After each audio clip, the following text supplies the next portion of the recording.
Hello students, आपका मेरे channel में बहुत स्वागत है। आपको आज का टॉपिक पढ़ाने से पहले मैं एक बहुत सा इंटरेस्टिंग सा एक्सपेरिमेंट दिखाने वाली हूँ। तो क्या है वो एक्सपेरिमेंट, देखते हैं आगे। अभी यहाँ पे अगर आप देखते हो तो आपके पास तीन शेप्स है, एक है रिंग, एक है डिस्क और एक है क्यूब। ओके, ये तीनों का भी मास सेम है। ध्यान में रखिए, तीनों का भी मास सेम है। तो आपको क्या लगता है, अगर मैं ये तीनों की रेस लगाती हूँ, तीनों भी डिस्टेंस भी सेम कवर करने वाले, तो अगर मैं इन तीनों का रेस लगाती हूँ तो इनमें से पहले कौन जीतेगा? देखिए, इनका मास भी सेम है। सो आपको जो भी आंसर लगता है कमेंट में लिख दीजिए।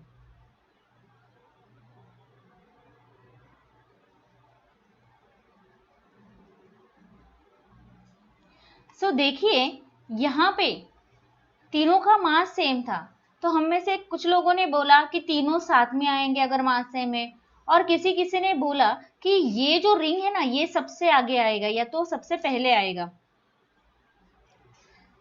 यहाँ पे क्या किया हमने, और ये कैसे हुआ? आपने जो सोचा था वो नहीं हुआ, रिंग नहीं हुई, पहले नहीं आई, और डिस्क भी नहीं पहले आई, पहले ये ब्लॉक आया। ये कैसे हुआ, ये मैं आपको समझाने वाली हूँ आगे के टॉपिक में।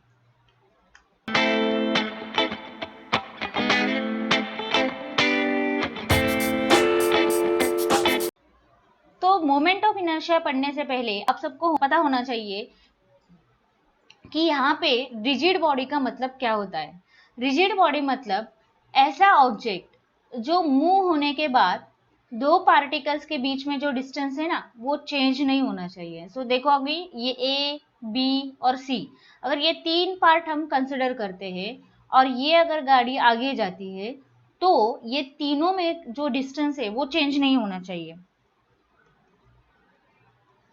डिस्टेंस चेंज हुआ क्या? नहीं, राइट। सो यहाँ पे ये थी रिजिड बॉडी। लेकिन अगर आप दूसरा एग्जाम्पल देखते हो तो यहाँ पे ऑब्जेक्ट में से जो डिस्टेंस था वो इंक्रीज हुआ, इसलिए वो जो सेकेंड बॉडी थी वो रिजिड बॉडी नहीं थी।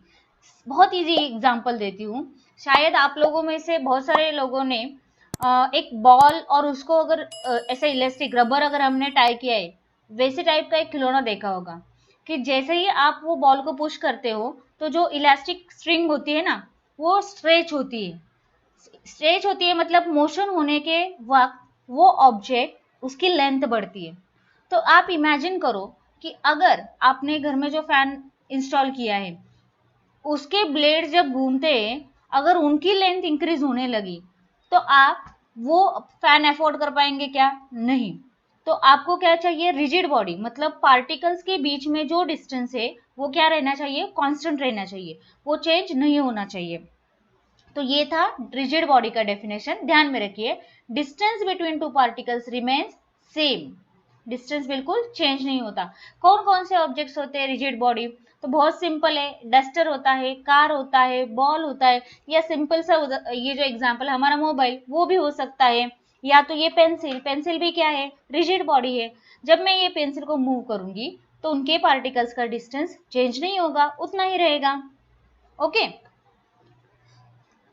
अभी जैसे मैंने आपको पार्ट 1 में बताया था कि सर्कुलर मोशन और रोटेशनल मोशन में क्या फर्क है, उससे ही रिलेटेड ये डायग्राम्स है। यहाँ पे आपने इस एनिमेशन में देखा कि ये एक ही पार्टिकल मूव हो रहा था, तो ये था इस पार्टिकल का सर्कुलर मोशन। लेकिन यहाँ पे ये अगर हमने ऐसे कंसिडर किया कि ये येलो डिस्क है, राइट, डिस्क मतलब कोई भी शेप, ये देखो ये ऐसा एक डिस्क है, राइट। जब मैं इसको रोटेट करूंगी तो इसका हर एक पार्टिकल क्या करेगा? सर्कुलर मोशन परफॉर्म करेगा, ठीक है ना। या तो दूसरा एग्जांपल ले लीजिए, ये पेंसिल है, ये पेंसिल का आप कोई भी पार्टिकल कंसिडर करो, ये टिप कंसिडर करो, या तो ये मिडिल, ये पॉइंट कंसिडर करो, या तो एंड कंसिडर करो। जब मैं ये पेंसिल को ऐसे घुमा रही हूं तो ये एंड जो है वो सर्कुलर मोशन परफॉर्म कर रहा है ना। लेकिन एज अ वोल ये पेंसिल रोटेट हो रही है, क्योंकि पेंसिल का हर एक पार्टिकल, ध्यान में रखिए, हर एक पार्टिकल सर्कुलर मोशन परफॉर्म कर रहा है। भले ही उस पार्टिकल की जो रेडियस हो सर्कल की जो रेडियस हो वो अलग अलग हो, लेकिन हर एक पार्टिकल सर्कुलर मोशन परफॉर्म कर रहा है। तो अगर हम ये इन सर्कल्स को ध्यान से देखें तो हमें एक बात समझ में आएगी कि ये सारे सर्कल्स का जो सेंटर है ना वो कॉमन है, या तो हम कह सकते हैं ये कॉन्सेंट्रिक सर्कल्स है। तो जो लाइन इन सारे सर्कल्स के सेंटर से पास होती है उसे हम कहते हैं एक्सिस ऑफ रोटेशन। क्या कहते हैं हम उसे? Axis of rotation. सो ये है एक्सिस ऑफ रोटेशन का definition, the line which passes through centres of circles along which the particles of object revolves। मैं और एक एग्जांपल आपको बताती हूँ। अगर हमने ये मार्कर कंसिडर किया और ये मार्कर का ये ब्लैक पोर्शन, ये रेड पोर्शन और ये व्हाइट पोर्शन कंसिडर किया, तो जब ये मार्कर ऐसे मैं रोटेट कर रही हूँ तो उस समय देखिए ये ब्लैक पोर्शन कैसे रिवॉल्व कर रहा है, ऐसे, है ना। ये रेड पोर्शन ऐसे रिवॉल्व कर रहा है और व्हाइट पोर्शन का अगर मैंने ये सिर्फ ये पार्ट कंसिडर किया तो ये ऐसे रिवॉल्व कर रहा है। तो इन सारे सर्कल्स का जो सेंटर है तो वो ये है, और ये सेंटर से जो पास होने वाली लाइन है वो है एक्सिस ऑफ रोटेशन। तो ऐसे अगर मैं उसको घुमाती हूँ तो ये हो गया उसका एक्सिस ऑफ रोटेशन। पेंसिल क्या दिखा रही है? Axis of rotation. लेकिन अगर मैं इसको इमेजिन करो ऐसे घुमाती हूँ, ओके, ऐसे घुमाती हूँ, तो यहाँ पे अभी एक्सिस ऑफ रोटेशन ये होगा एक्सिस ऑफ रोटेशन। ये देखो ऐसे घूम रहा है ये particle. Have you understood this? अभी दूसरा, यहाँ पे दो टाइप के एक्सिस ऑफ रोटेशन होते हैं। एक होता है अबाउट अ फिक्स पॉइंट, है ना। तो जैसे मैंने आपको अभी दिखाया, तो ये यहाँ पे ये एक फिक्स पॉइंट है, एक ही सेंटर है। यहाँ से क्या हो रहा था? ये फिक्स पॉइंट। तो एक्सिस ऑफ रोटेशन क्या था? एक फिक्स पॉइंट। लेकिन अगर मैं इसको ऐसे रोटेट कराती हूँ, सपोज आप मोबाइल का एग्जाम्पल कंसिडर करो कि ये अगर मैं ये इसको ऐसे रोटेट करती हूँ, ऐसे रोटेट करती हूँ, तो ये पार्टिकल्स जो घूमेंगे उनका सेंटर अलग अलग, एक यहाँ पे, एक यहाँ पे, एक यहाँ पे, ऐसे अलग अलग जगह पे उनका सेंटर होगा। तो सेंटर कॉमन नहीं है, लेकिन सब सेंटर में से जो पास होने वाली लाइन होती है उसे हम कहते हैं एक्सिस ऑफ रोटेशन। तो ये हो गया एक्सिस ऑफ रोटेशन। कौन? ये जो एज है ना मोबाइल का, ये हो गया अभी हमारा एक्सिस ऑफ रोटेशन। ये इसे ऐसे घुमाती हूँ तो ये हो जाएगा एक्सिस ऑफ रोटेशन, इसको ऐसे घुमाती हूँ तो ये हो गया एक्सिस ऑफ रोटेशन। क्लियर? सो आप सबको एक्सिस ऑफ रोटेशन समझ में आए? एक तो ये पॉइंट हो सकता है, नहीं तो क्या हो सकता है? एक पूरा लाइन। तो एग्जाम्पल्स क्या क्या है? Notebook rotating on a tip of a pencil, ये हो गया about a fix point. And rotating door, अगर आप इमेजिन करते हो ये डोर है तो ये क्या हो गया? उसका एक्सिस। अभी ये क्वेश्चन आपके लिए है, आपका होमवर्क है। आप मुझे बताओगे कि अगर टेबल फैन हम कंसिडर करते हैं तो टेबल फैन का एक्सिस ऑफ रोटेशन कौन से टाइप में आएगा? अबाउट अ फिक्स पॉइंट या about a fix line? You have to tell me. अभी जो नेक्स्ट टॉपिक है मैं आपको बताने वाली थी ना कि वो जो तीन ऑब्जेक्ट्स अलग अलग स्पीड से आए, कैसे आए, ये बताने के लिए आप सबको इनर्शिया पता होना चाहिए। तो इनर्शिया क्या होता है? क्लास 11 में आपने पढ़ा था, ठीक है। लेकिन अभी मैं जो आपको बताने वाली हूँ, आप आपके लाइफ में कभी भी इनर्शिया का डेफिनेशन भूलोगे ही नहीं, ऐसे तरीके से बताने वाली हूँ। बहुत ही सिंपल सा कॉन्सेप्ट है इनर्शिया।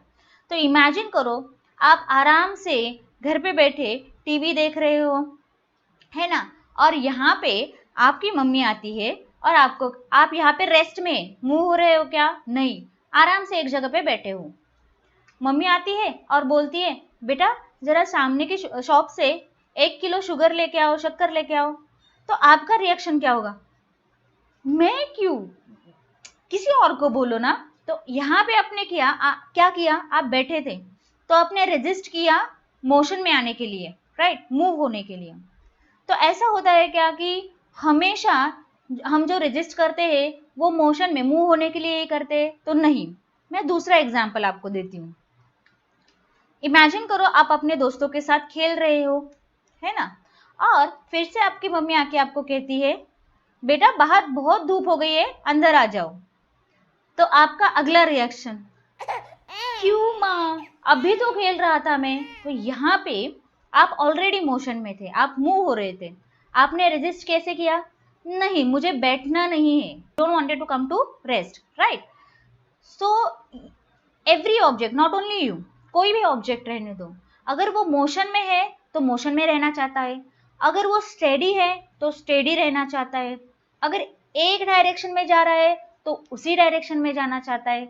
इस प्रॉपर्टी को हम कहते हैं इनर्शिया।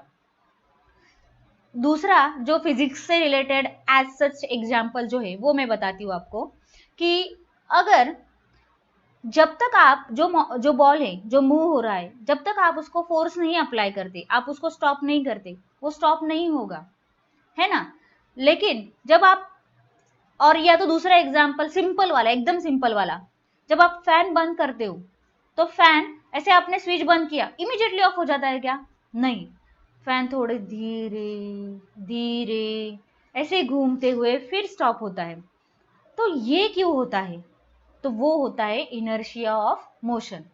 और जब आप ऑन करते हो तो फटाक से ऑन होता है क्या, कितना भी अच्छे कंपनी का ब्रांडेड फैन आप ले लो, लेकिन वो फिजिक्स के रूल्स फॉलो करता है। तो वो क्या करेगा, आप जब स्टार्ट करोगे तो स्लोली स्लोली उसका स्पीड इंक्रीज होगा, फिर कांस्टेंट रहेगा, राइट। तो वो होता है इनर्शिया। तो एकदम सिंपल सा लॉजिक है, अगर हम इनर्शिया कंसिडर करते हैं तो उसका डेफिनेशन होगा the tendency of a body to oppose its change in state of rest और ऑफ यूनिफॉर्म मोशन। ये हो गया टेंडेंसी, आदत होती है। तो यहाँ पे देखिए मैं आपको एग्जांपल देती हूँ कि ये बॉल है और ये है एक रोड रोलर। रोड रोलर सबको पता है ना, जिससे हम जो ग्राउंड है वो फ्लैट कर सकते हैं, वो रोड रोलर है। तो अगर आपको बॉल को मूव कराना है, या तो बॉल को मोशन में लाना है या तो रोड रोलर को मोशन में लाना है, किस जगह पे आपको ज्यादा एफर्ट लेना पड़ेगा या तो ज्यादा फोर्स लगाना पड़ेगा, सिंपल सी बात है, रोड रोलर के लिए लगाना पड़ेगा। जब आप रोड रोलर पे ज्यादा फोर्स लगाते हो तब वो मूव होता है, मतलब रोड रोलर की इनर्शिया क्या हो गई, ज्यादा हो गई, उसने ज्यादा अपोज किया, मैं क्यों, जिसका मास ज्यादा उतना वो ज्यादा अपोज करता है। सो मास, ओके, मास क्या करता है, इनर्शिया मेजर करता है, जितना ज्यादा मास उतनी ज्यादा इनर्शिया। लेकिन ये हो गया लीनियर मोशन के लिए। अगर हम रोटेशनल मोशन कंसिडर करते हैं, रोटेशनल मोशन के लिए सही नहीं है। रोटेशनल मोशन में क्या होता है कि अगर आप कंसिडर करते हो कि मास ज्यादा है तो उस ऑब्जेक्ट का इनर्शिया ज्यादा होगा। तो अगर वो एग्जाम्पल हम कंसिडर करते हैं तो जो स्टार्टिंग में मैंने आपको एक्सपेरिमेंट दिखाया था उसमें तीनों का मास सेम था, मतलब रोटेट करते हुए जब आपने उसको स्टार्ट किया रोटेशन करवाना, इमीडिएटली तीनों ने स्टार्ट होना चाहिए था, है ना। लेकिन आपने देखा कि सबसे पहले ब्लॉक मूव हुआ, उसके बाद डिस्क मूव हुई और सबसे स्लोली रिंग मूव हुई। मास तो तीनों का सेम था, तो तीनों साथ में क्यों नहीं स्टार्ट हुए, ये मैं आपको बताने वाली हूं इस टॉपिक में, जिसका नाम है moment of inertia.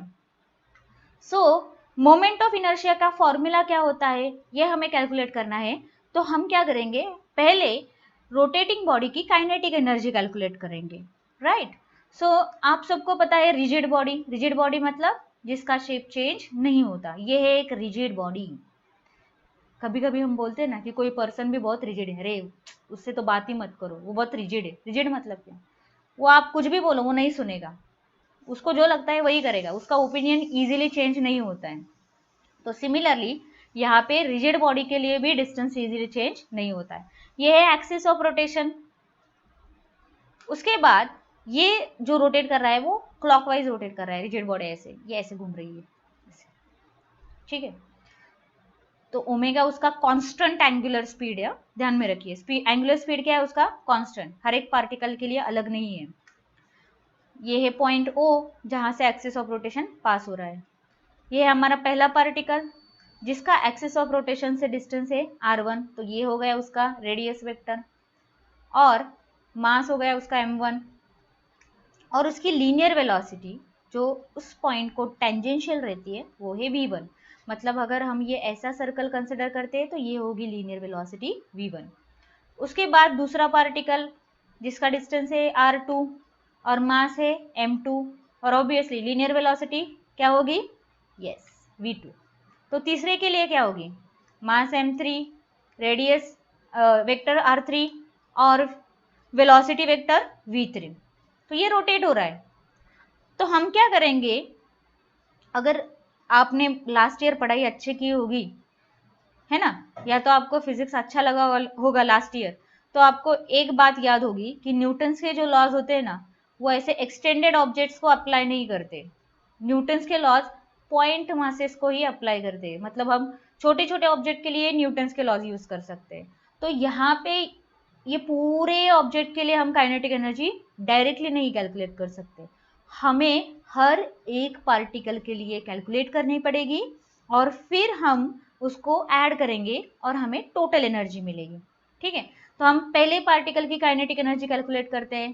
Kinetic energy का फॉर्मूला सबसे simple, half mv², half m1v1 square. अगर ये फॉर्मूला आपको नहीं आता है ना बेटा, तो आप अच्छा है कि ये बेसिक फॉर्मूले पहले पढ़ लो, बहुत बहुत इंपॉर्टेंट है, तभी आपको आगे का समझ में आएगा। दो फॉर्मूले तो आपको फिजिक्स में आने ही आने चाहिए, एक होता है काइनेटिक एनर्जी हाफ mv² और दूसरा होता है mgh, पोटेंशियल एनर्जी। सो ये तो हो गया लीनियर वेलोसिटी का फॉर्मूला। ऑब्जेक्ट तो रोटेट हो रहा है ना, ये पार्टिकल क्या परफॉर्म करेगा, सर्कुलर मोशन। सर्कुलर मोशन में लीनियर वेलोसिटी होती है या एंगुलर, यस एंगुलर। एंगुलर का फॉर्मूला क्या है हमारे पास, v1 is equal to r1 omega. Let's put this value here. अभी हमें मिला हाफ m1, v1 की जगह पे हमने क्या सब्स्टिट्यूट किया, सिर्फ r1 ओमेगा। v1 का स्क्वायर है इसलिए r1 ओमेगा का भी क्या हो गया, स्क्वायर। चलो सिंपल है, सॉल्व कर दे। Half m1 r1 square omega square, bracket के बाहर स्क्वायर है इसलिए दोनों का स्क्वायर हो गया। जैसे ये फर्स्ट पार्टिकल के लिए कैलकुलेट किया, सिमिलरली हम सेकेंड पार्टिकल के लिए कैलकुलेट करेंगे। तो सिर्फ यहाँ पे जो सफिक्स हमने यूज किया है ना 1, उसकी जगह पे हम क्या करेंगे यूज 2, m1 की जगह पे m2 r2 square omega square. तो थर्ड पार्टिकल का क्या होगा, half m3 r3 square omega square. nth particle, nth मतलब कोई भी नंबर का particle, nth, 5th, 7th, 8th, 100th, कोई भी पार्टिकल, तो उसके लिए फॉर्मूला हो जाएगा mn rn square omega square. यहाँ पे देखो ओमेगा के लिए मैंने सफिक्स यूज किया है क्या, नहीं, क्योंकि ओमेगा क्या है, कांस्टेंट, हर एक पार्टिकल के लिए कांस्टेंट। तो टोटल काइनेटिक एनर्जी क्या होगी, addition of kinetic energy of each particle, सारे ऐड किए, वैल्यू सब्स्टिट्यूट करो हर एक काइनेटिक एनर्जी का। अब इस इक्वेशन में ध्यान से देखिए, इस इक्वेशन में आप कुछ ऐसी चीजें हैं क्या कॉमन ले सकते हो, ध्यान से देखो, यस ये हो गया हाफ ओमेगा स्क्वायर। अभी क्या क्या बचा है हमारे पास, m1 r1 square, m2 r2 square plus m3 r3 square plus mn rn square, right. अब अगर ये देखते हो तो आपको कुछ सिमिलैरिटी दिखेगी, m को 1 2 3 4 5 ऐसे n तक नंबर दे सकते हैं हम, और r स्क्वायर को भी 1 2 3 अप टू n नंबर दे सकते हो।